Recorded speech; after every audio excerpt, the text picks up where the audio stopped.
What would you get if you crossed a squashed octopus with a cannibalistic monstrosity bent on bloody murder and destruction? Surprisingly, one of the most endearing films to come out of the 1980s. We've searched our entire lives for films like this, and only rarely do the planets align and bless us with one. This film has it all, and we want to be the ones to tell you about it. We are Comic Calamity, and this is Basket Case. Ladies and gentlemen, this one will be over the fucking top.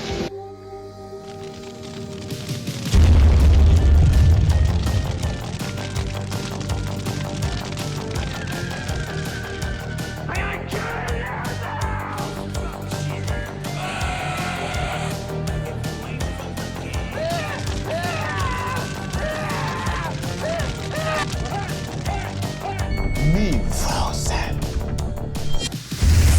You better run for your life. What are you doing? Oh, wow. God damn you. Wow, I found it good.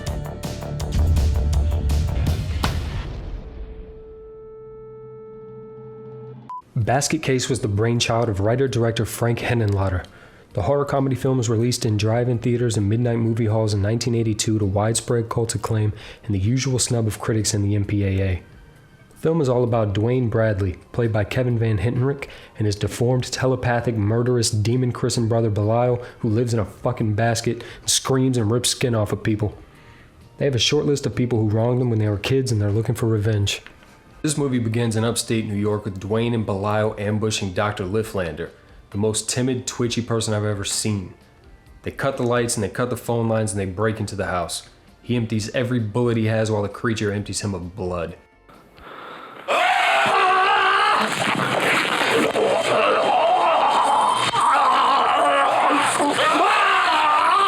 After that, Dwayne travels to filthy 80s Times Square and checks into a seedy motel full of oddball characters.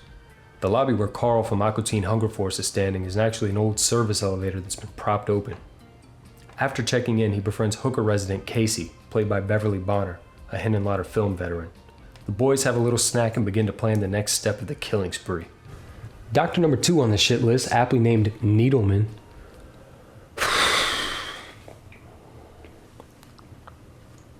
He's a horrible, greasy-fingered Steve Buscemi-looking creep. He has an office in the city and the boys aim to surprise him. Dwayne, clearly killing it with the ladies, lands a date with the goofy receptionist Sharon, played by Terry Susan Smith. If you're wondering why her hair looks awful, it's because she's bald and it's a wig. Yeah, she was in a punk band called the Tattooed Vegetables and she kept it buzzed. Anyway, they confront Dr. Needleman and threaten him into giving up the information he has on the remaining doctor on the list. They leave him unharmed for now, but he rings up Dr. Cutter. You gotta be fucking kidding.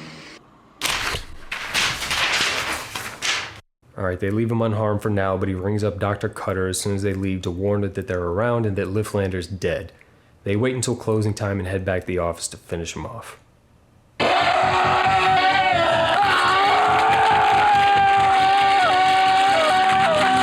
Now, Dwayne has a date, but nobody wants to bring their brother along, especially a little cock-block cauliflower mutation like Belial.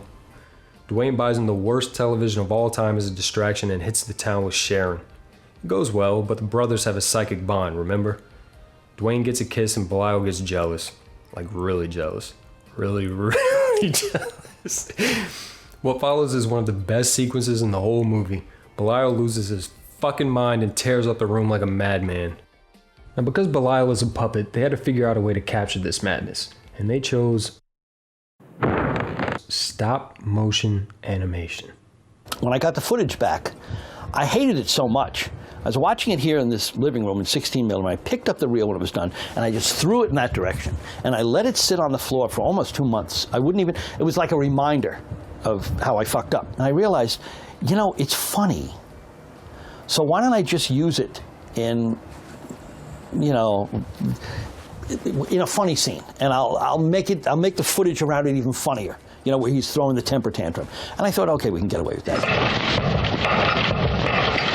One of those oddballs from before ends up dying, and Dwayne senses the chaos from across the city and immediately ruins his date. The cops end up sniffing around the brothers, but nothing ever really happens with that. Later that night, Dwayne goes out with Casey and ends up spilling his guts about his past over a few drinks. Apparently, these two little devils were originally conjoined telepathic twins who were involuntarily separated at the wishes of their very cruel and very outspoken father. After they tell me my child is a twisted lump of flesh, then she tells me I need two names for it. One for the child and one for the monster, as if I had two sons instead of one freak. Belial is a crusty barnacle of a person, and his dad couldn't figure out why Dwayne loved him, so he had to plan the removal discreetly. After the horrifying surgery, Belial was literally thrown in the trash to give Dwayne a fighting chance at life, which, to be fair, if I saw Belial Bradley on an application, I wouldn't hire that motherfucker. I don't even need the fact that he's a fleshy garbage bag with gator teeth and no discernible speech to tell me that. After Belial is rescued, they have the wherewithal and clearly no fatal blood loss to build the most elaborate death machine ever to kill their dad. Of course, tale as old as time. There's always a kindly aunt who recognizes the humanity in the beast and treats him like a fucking person, which he isn't. She attempts to give him the warm, familial love experience he never got. Spoiler, that shit doesn't take. She inevitably dies. Belial gets to thinking about the killing he did and he wants to keep it going on the doctors who detached him. And Dwayne, nothing to lose apparently, says what the hell enjoys him. Now at this point in the movie, there's only one doctor left, and she's the big one. The one who did the cutting.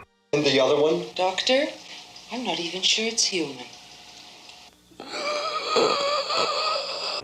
They go to her veterinarian's office. Yep, she's a vet. Meet her big fat twin receptionist for some reason and ambush her.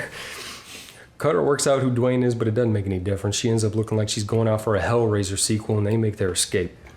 At this point, Sharon has found out that her boss has been murdered, and it doesn't occur to her that this weirdo she's been dating is involved in the slightest. She needs to be with someone, and it's freaky Dwayne for whatever reason.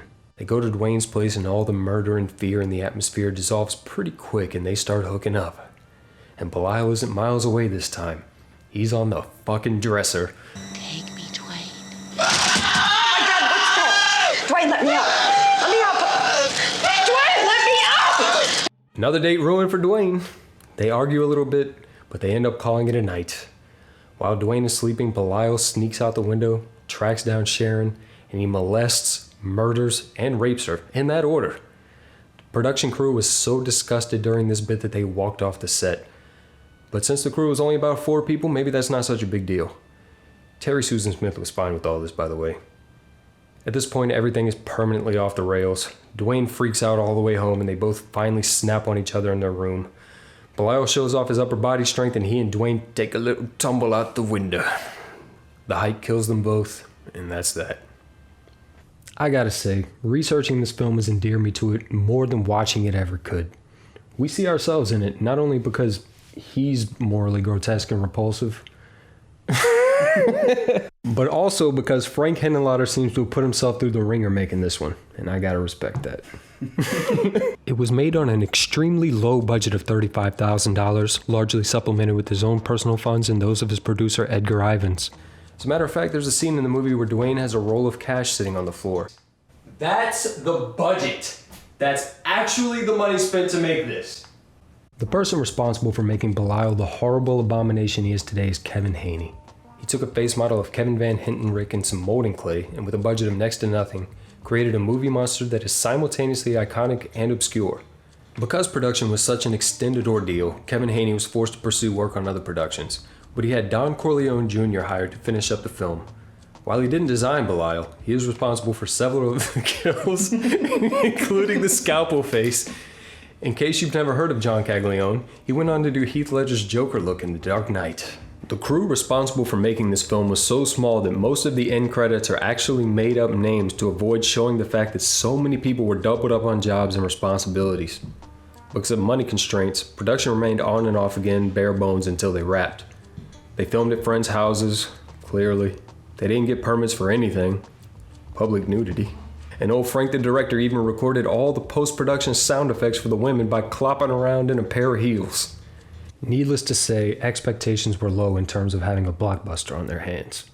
When the movie hit theaters in April 1982, the self-serious newspaper snobs panned it. The MPAA was disgusted with it, and the production company cut the gore out. When the film hit, it tanked. They tried to release it solely as a comedy, but they were lacking some serious wisdom. But such blatant ignorance wasn't to last. The only film critic that keeps my bile down, the man with my dream job, drive-in film aficionado Joe Bob Briggs, saw the film at the Cannes Film Festival in 1982 and quickly called it one of the best films of the year. While the film was performing poorly all over the country, he asked Frank Henenlotter if he could premiere the film at the Dallas Drive-In. When informed that they could only show the censored version of the film, he absolutely refused to show anything but the uncut version. And that's what happened. It showed in its original glory and exploded in popularity. The movie was selling out in Dallas, and across the way in Houston, where the censored version was on screens, it was bombing. The production company quietly took the hint and, unbeknownst to the creators, released the uncut film to the public. The seedy moviegoers, the sewer dwellers, the back alley vagabonds, the dirty tenement hermits, all the people of our tribe, they all came out in droves to catch this one, even waiting in line to see the film carrying picnic baskets in a touching display of solidarity. The film stayed on the midnight circuit for 2.5 years and was a bona fide hit on home video. So thank you, Mr. Briggs. Matter of fact, I originally heard about this movie from reading one of his books called Joe Bob Goes to the Drive-In. It's a great, hilarious read and one that I'm very grateful for. Basket Case has earned its place in underground horror, but not just there. It even showed up in the improvisational comedy show Whose Line Is It Anyway? In the popular Newsflash segment. Just look at the chaos that's happening behind me. I've been here for 13 hours, and it's just been like this intense for that long. Colin, have there been any fatalities so far? Not yet, but we're getting pretty close. Clearly a source of joy and unbridled delight to all who cross paths with it. Henenlotter, in an interview with Love Horror, said, "Horror films by nature are somber and grim. Exploitation films is what I grew up with. It's the kitchen sink approach. You can have a horror scene, a comedy scene, you can have tits and ass, you can have this. It's more anarchy doing exploitation, and that's what I was trying to do. That's all I was after. No one wants to spend 90 minutes of their life and then grumble afterwards.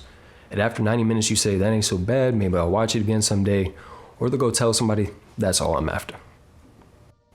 3 of the driving forces behind the movie remain active in their support to this day.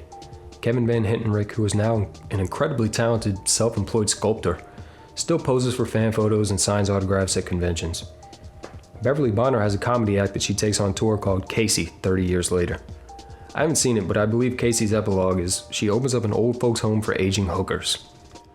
She also had this. A word from Beverly's big toe. Hi, Beverly Bonner's Big Toe here. And boy, am I glad to be out of that shoe.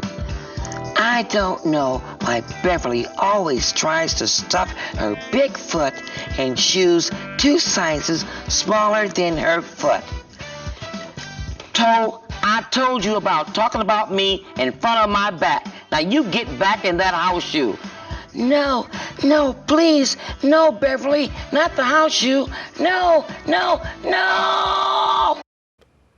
That's an excerpt from Beverly Bonner's Laugh Track, a cable variety show that she had post-Basket Case.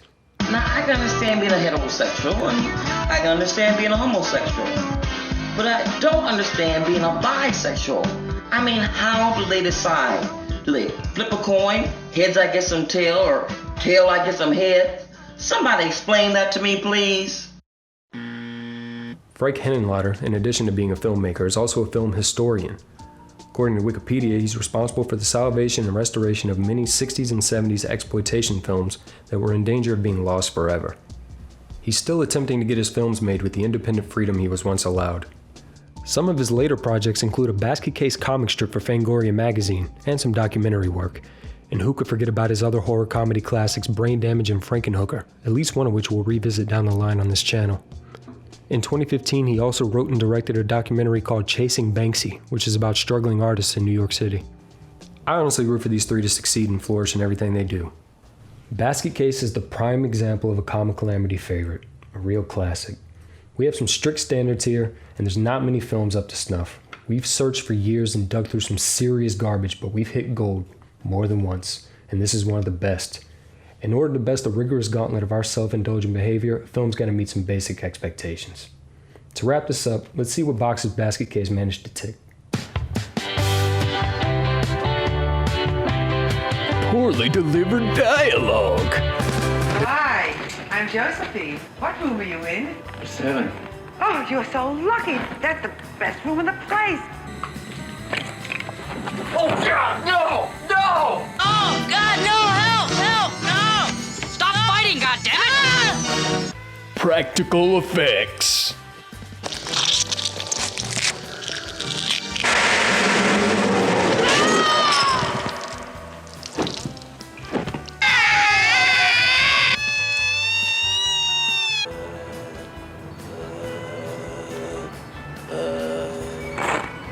Nonsensical scenarios.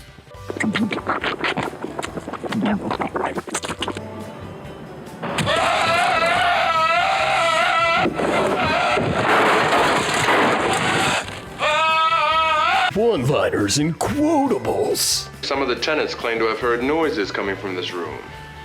Like someone on a rampage. What's in the basket? Easter eggs?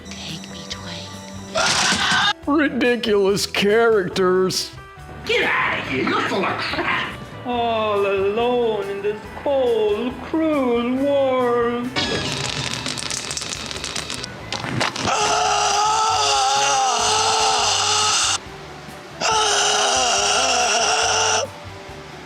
Awful sex scenes.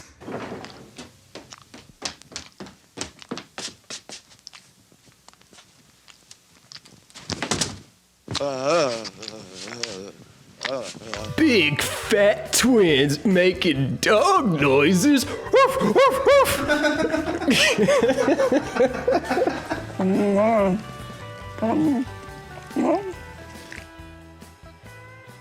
It ticks them all. Enthralling main characters, hilarious supporting characters, the funniest goddamn screams I've ever heard, amazing puppetry, stop motion animation, which is a rare treat, 6 bloody on-screen kills, even a touch of genuine emotionality. Only slightly hampered by some slow dragging moments and the kills getting stale from a lack of variety. It's a high 4 out of 5. Go see it. Or don't. We don't give a shit. Dependency, separate we never will be. Untouched and live to me. Separate we never will be.